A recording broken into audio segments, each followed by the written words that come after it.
Hello, it's Paul here from SET English. Today I've got a slightly different kind of program that I just want to go through. What I'd like to do today is to talk about how to choose OET training that's right for you. I know that that's a difficult thing to do, and a lot of our students come to us without really having much of an idea about what they should be studying, what their training programs should have, what kind of training is best for them, and how to choose a good quality program. So I'd like to go through that. All right, that's what I'm going to look at. So the way I'm going to do it is I'm going to go through a few different things. So first thing I'm going to go through is why choose an OET course? Why not just take the exam? Second thing is what should be included. Third thing is how to choose the correct OET course for you. And then I'm just going to give some general advice. Whole thing should take about 20 minutes, something like that. Okay, so first of all, why choose an OET course? Well, I think it's really important to ask yourself this question. The price, and this goes for all English exams, okay? The price of these exams is not cheap. So if you don't practice, your chance of success is going to be lower, isn't it? That's the first thing, okay? If we don't practice, we've got a great phrase in English. If you fail to prepare, you prepare to fail. Okay, that's the first thing.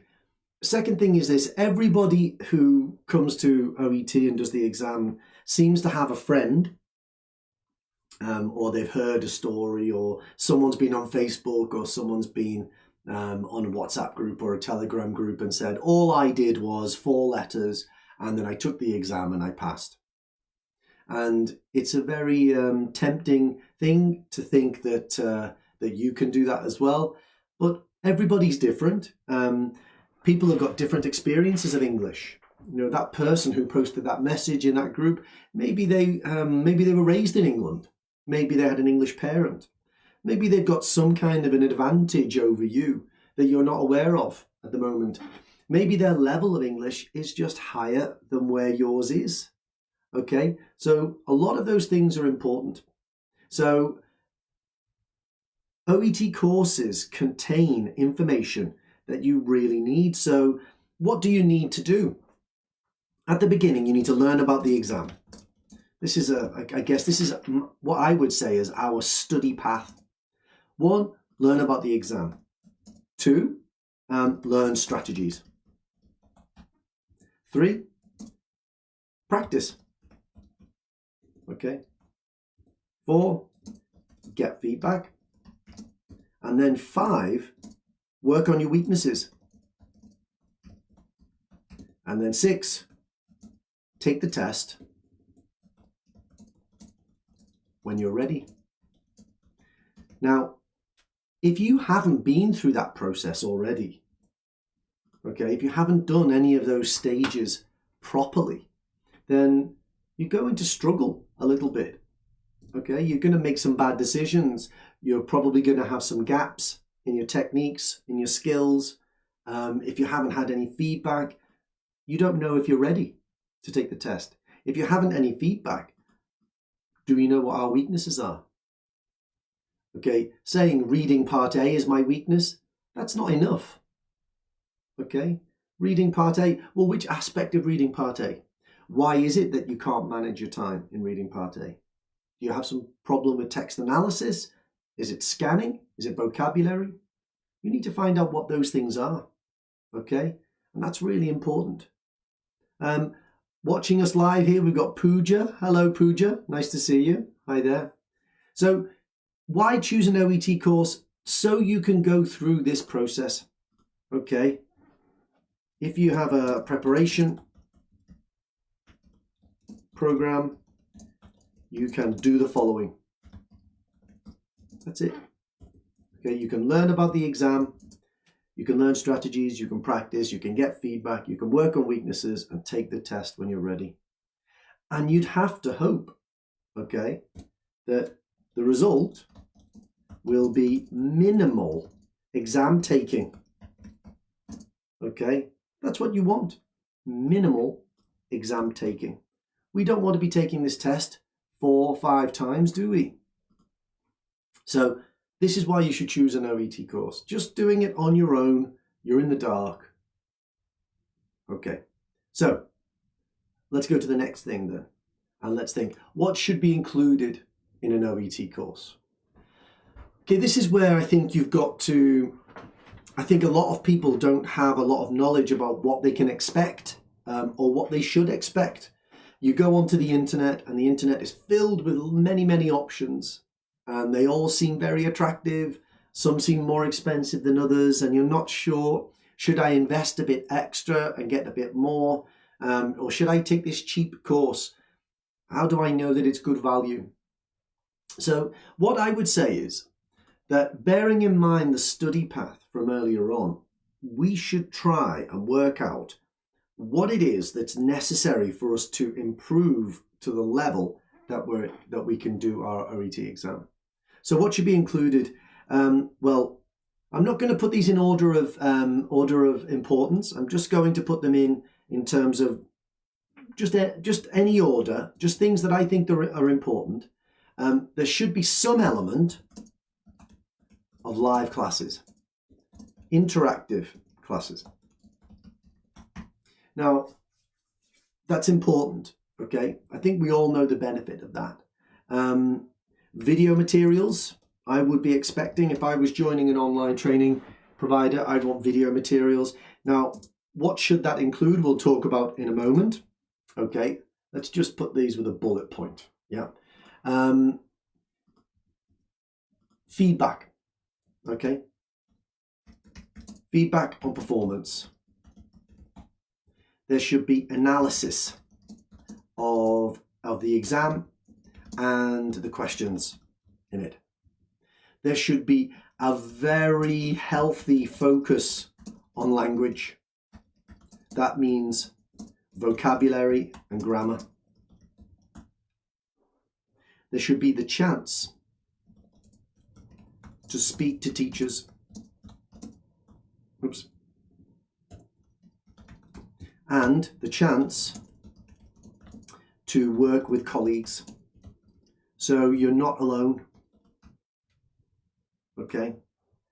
So let's just talk a little bit about these things and what they entail. So live and interactive classes, this gives you the chance to do practice under time pressure, which is really, really good. Oh, there's another one, sorry, here. Great quality materials. Okay, let's put that one down here as well, yeah. Great quality materials. Sorry, I forgot to put that one. So practice under time pressure, ask questions, learn strategies. All right. This is what's important in terms of these live classes. Okay. We can learn strategies, we can learn techniques, we can work on skills in those live classes. But that's not everything. And what I will talk about in the next one is what's the best course for you. All right. So we'll talk about that. So first part, some element of live. Now at SET English, we do 20 hours per week. Okay. I'll talk a little bit more about that later. You're not always able to get to live classes, so you should be having some video materials. So I would be expecting maybe an introductory course, which shows the format and question types. Then I would expect some kind of comprehensive strategy course. So, okay, for each of the 4 subtests, you know, where you can see on your own time, whether it's 3 o'clock in the morning or whether it's 7 o'clock in the evening, you want to be able to access materials where you can see how each aspect of the exam should be approached. Okay. Feedback on performance. So that could be writing submissions, so doing your letters. It could be speaking tests. It could be live feedback in classes. So at SET, we do speaking every day, and that means that nurses and doctors get the chance, and pharmacists as well, get the chance to do a bit of speaking. It might just be on one aspect. It might be the providing structure or information gathering, whatever it is that we're looking at that week in detail. And you get the chance to go through all of the indicators for that particular criterion, and you can get some feedback on it. All right. It could be writing. In our writing weeks, we go through letters every week, different paragraphs every day. You submit your paragraph, we'll do live feedback. Okay, and you can ask questions. So feedback on performance is really important. Okay. Analysis of the exam and the questions. Okay, so in our live classes, we do a lot of analysis. So we'll prepare questions with techniques and strategies, and then when we do a poll and we see what people's percentages are, let's say that 50% of the class get it right, 50% get it wrong. Well, we go through the question and we prove why an answer is correct or why it is not correct. That's really important. Okay, and we use the criteria in speaking and writing to do that as well. We know at SET English that if we don't have a very good focus on language, then people don't improve quickly. Okay, so reading and listening, you just have to keep on improve your language. You just have to. Okay, writing and speaking, it comes more naturally, but we do every day. We've got writing classes with sentence structure. So the kinds of things that we're doing: sentence structure, passive, tense, preposition collocations.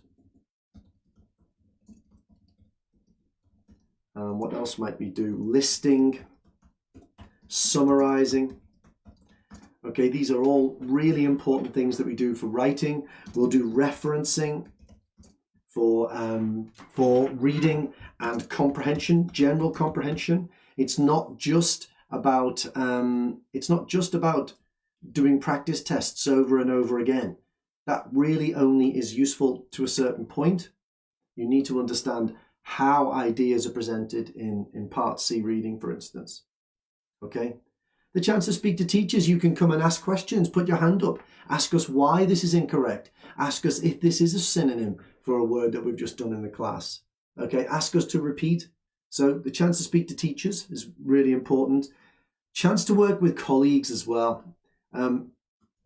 If you're going to a school, you really want to be able to find some study partners to practice speaking,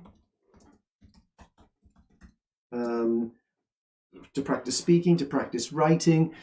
We are often encouraging people to do reading, skimming and scanning techniques with partners. It's really easy to set those up. Okay, so you need to find study partners so you don't feel like you're on your own. And then great quality materials. Okay, don't use unofficial reading and listening materials. Okay, it's good to practice, but it's not good for self-assessment. Okay, that's really important. It is good to have materials at home for self-study. We understand that. It's very important. It's a key part of what we're offering our students, but it's not everything. And we do get a lot of people suggesting to us that we should be selling materials, but that's just, we don't just sell materials on their own. We don't think that they're enough on their own. So that is what I would say should be included in an OET course. Okay, so when you go and have a look on the internet at different offers, find out, do they have these things in? Okay, if they do, then they're probably going to be good. Okay, another thing that's really important, okay, when you're thinking of choosing your course for you, it's not just what the course says is included. You also need to think about accreditation. Okay, accreditation. Make sure you use a premium provider. Okay, premium providers are clearly shown on the OET official website. All of these people are trained and accredited by OET. and they're counted as the people who are the best. I think there might be about 20 premium providers, of which about 8, I think, or 10 are all-stars. And these are the people that are regularly doing live classes and providing content for OET. Any of those providers, they've got to be really good quality in order to remain premium providers. Also, if I was you, I would be expecting experienced teachers. Okay, it's not a very new exam. Sorry, it's not a very old exam. It's not like IELTS. Okay, it's not as well known. Okay, it's not a well-known exam. Not like IELTS. So you don't get as many of the teachers for it. Okay, and there are lots of people that have recently come into the market who say they're OET teachers, or they might have passed the OET exam themselves and they think that that means that they're good enough to teach it. But that doesn't mean that they're good teachers. It doesn't mean that they've got the right language. So try and pick out experienced teachers and ask about this when you're choosing a course. Now, let's be more specific. Okay, let's be more specific and talk about, we've got a great idiom in English, the elephant in the room. Okay, the elephant in the room is a phrase which means the problem that no one speaks about. Okay, because I'm sure that most people know about these things. They know that they should be going for all of these things, and they know that they want these things as well. Okay, but how much time have you got? How available are you? What's your priority? You want to pass OET? Are you ready to start studying it? Can you really commit a lot of time to it? Okay, so understand the realistic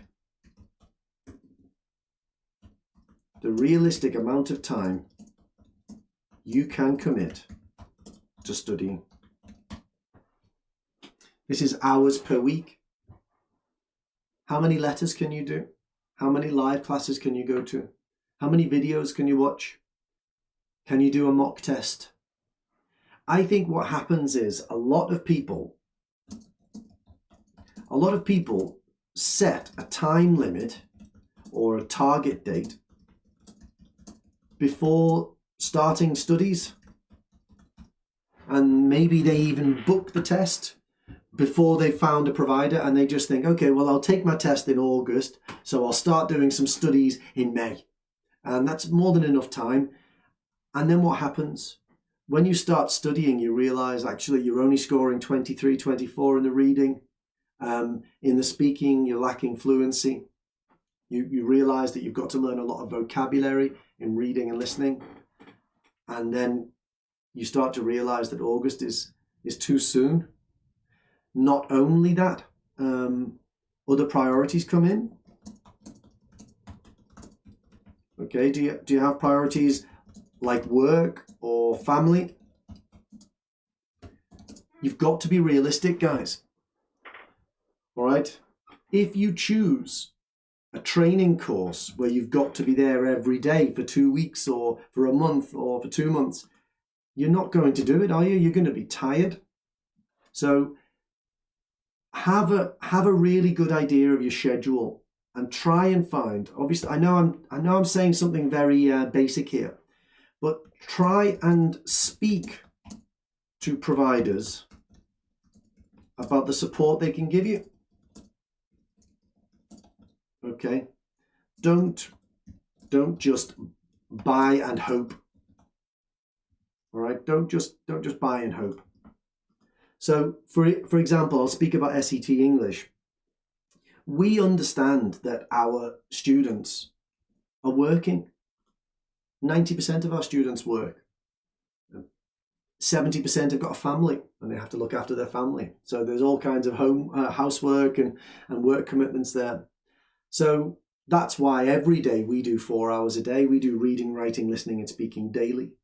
Just in case you can come in on Monday and Wednesday, that means you get all 4 subtests every day, live classes. And we also record every session. Okay, so flexible schedules really help. And again, you have to be realistic. Don't make quick decisions based on live classes. So let's say, for instance, you work 4 days a week and they change every week because of shift patterns. And sometimes you can come into classes 2 days a week, sometimes it's 1 day a week, and sometimes it's 3 days a week. All right, well, that's great as long as the provider catches up on the videos and makes them available for you to do, and they've got really good video materials, and you can get feedback on your writing and you can do mock tests, etc. then you should be okay.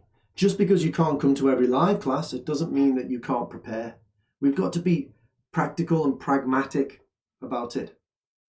Okay, so again, speak to providers. We always like to speak to anyone that's interested in buying from us, and we'd be happy to give you some good, honest, genuine advice about it.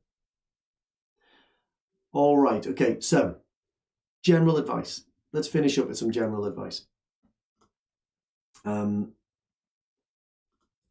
What I would say is this, in terms of general advice,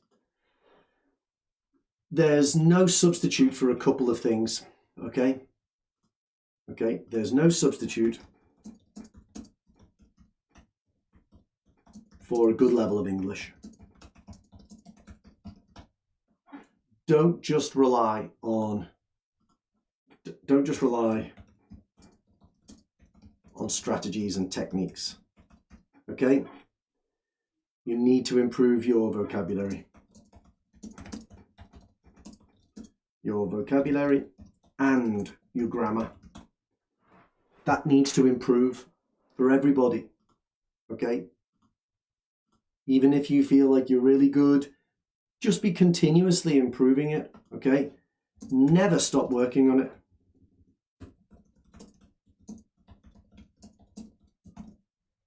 Okay, I'm going to use an exclamation mark there. Okay, there is no substitute for good feedback. Oops. Anyone can give feedback. Is it useful? That's the question. Contact a premium provider for feedback. I'll tell you something else that there's no substitute for as well. Okay? There is no substitute for good quality materials. Everything's good for practice, everything, all right? Anytime that you learn new vocabulary or that you read English or you listen to English, all of that's good. It's always good. Do not use unofficial study materials, test materials to self-assess for the test. So many people have said to me, look, I was scoring 35, 36, 37 in my reading test, and then in the exam I got 24 right. Okay? That's because you were probably using unofficial test materials. Okay? So always be improving your language. Don't just rely on techniques. Get feedback. Contact a premium provider. And use really, really good quality materials.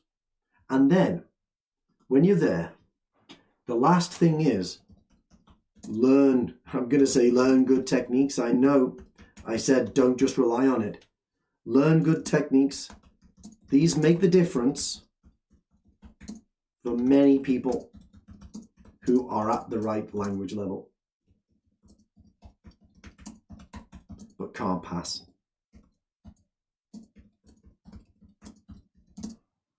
And last thing is, do not take the test until you are consistently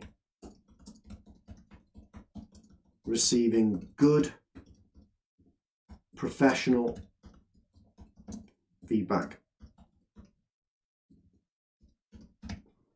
Okay, don't take the test until you're receiving good professional feedback that indicates You will pass next time. So these are the things I think you should think about. You shouldn't just rush into purchasing training. You should contact someone, have a chat with them, look on the websites. All of the premium providers have got training programs on their websites that are really easy to compare. Think about what's right for you. All right? And don't let the fact that you're working put you off. There are some providers like SET English that provide really good, flexible training. And you can get great feedback and really understand when you should take the test. Okay, so I know that was a lot of information. I know that there wasn't a lot of opportunity there for people to give me their feedback on it like we normally do in our live streams, but I hope that was useful.